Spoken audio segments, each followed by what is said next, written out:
São 8h50 em São Paulo. É o seguinte, presta atenção nessa história aqui agora. A Ponte Preta até pode subir para a Série A do Campeonato Brasileiro caso o Goiás seja punido pela escalação do lateral Hernandes. O Rafael Pio, da Rádio CBN Campinas, está na linha e conta essa história pra gente. Rafael, boa noite.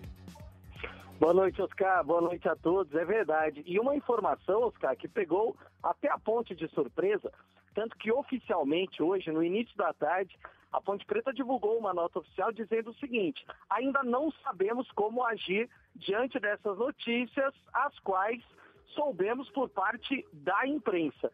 E aí, no final da tarde, Oscar, é que oficialmente a Ponte de novo se manifestou, dizendo que amanhã concederá, inclusive, uma entrevista coletiva através de seu departamento jurídico para dizer quais serão os próximos passos em relação a isso. Fica essa grande expectativa, porque, como você disse, existe essa possibilidade do Goiás perder os pontos, porque teria escalado de forma irregular o Hernandes. O Goiás também divulgou uma nota oficial hoje, no final da tarde, dizendo o seguinte, Oscar, que em nenhum momento sabia de qualquer irregularidade em relação ao documento do jogador.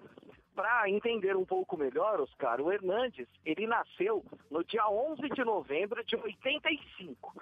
Só que o documento que ele apresentou, inclusive, ao Goiás, um documento que foi inscrito na CBS, é de 11 de novembro de 1987, ou seja, 2 anos depois. O mais interessante dessa história, Oscar, que não é apenas o documento apresentado.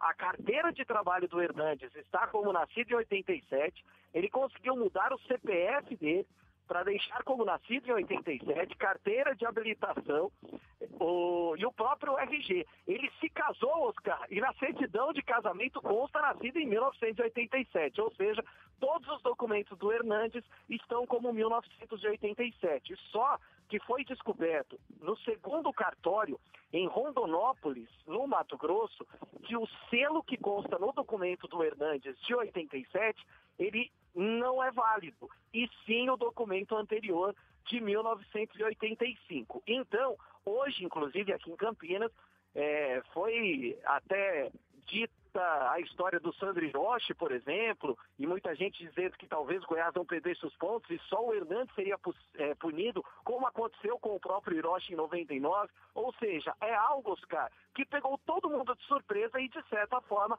até o departamento jurídico da Ponte disse: precisamos de algumas horas para definir aquilo que nós faremos.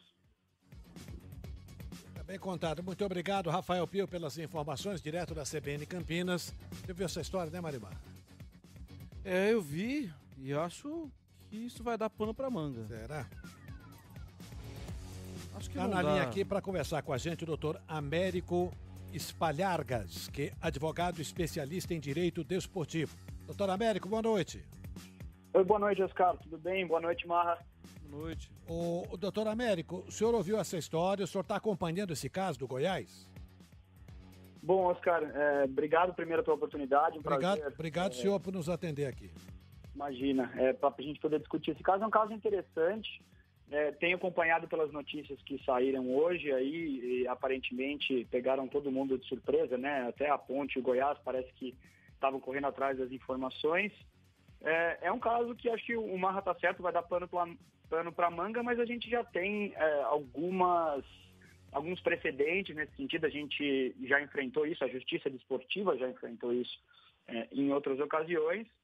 E, sinceramente, assim, conhecendo do caso pela mídia, sem ter tido acesso a nenhum documento, me parece que é muito pequena a chance de a gente ver uma reversão aí nos pontos, troca de quem vai subir, quem vai descer, em razão do que apareceu até agora.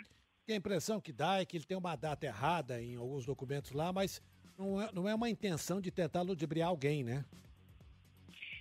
Ainda que fosse, Oscar, se fosse assim uma situação de que, vamos imaginar aqui, por hipótese, tá? De que de fato o atleta tenha falsificado o documento e ele seja efetivamente gato, como se diz na gíria do futebol. É muito difícil punir o clube por uma atitude que foi cometida exclusivamente pelo jogador, né? O próprio Código Brasileiro de Justiça Desportiva, que é o que se aplica nesse caso, ele faz uma distinção bem clara entre o que vai ser por exemplo, uma escalação irregular, que isso acarretaria na perda de pontos e na troca da tabela, né, e vai trocar efetivamente o acesso e descenso, do que é a falsificação de documento. Tem um artigo específico do CBJD que fala de falsificação de documentos. É um artigo que tem uma pena grave, que é de 1 ano, de suspensão e uma multa de até R$100 mil, mas isso se aplica, nesse caso, à pessoa que cometeu a falsificação. E, na hipótese que a gente está tratando aqui, seria o atleta. E mesmo esses outros documentos, que até o colega da CBN de Campinas aí estava explicando, todos parecem constar a mesma data. Era muito difícil para o Goiás saber que aquele documento é falsificado se ele tem certidão de casamento, certidão de nascimento, carteira de trabalho, RG e outros documentos que qualquer clube consultaria, todos constando a mesma data. O Goiás não teria por que pensar em verificar a autenticidade daquele documento, né? Na verdade, a gente olha nisso uma situação mais de que o clube foi vítima de alguma falsificação do que propriamente ter cometido a infração. Está explicado aqui. Obrigado, doutor Américo Spalhargas, pela participação aqui no Globo Esportivo, advogado especialista em direito desportivo. Doutor Américo, obrigado. Até a próxima. Obrigado a vocês. Um abraço.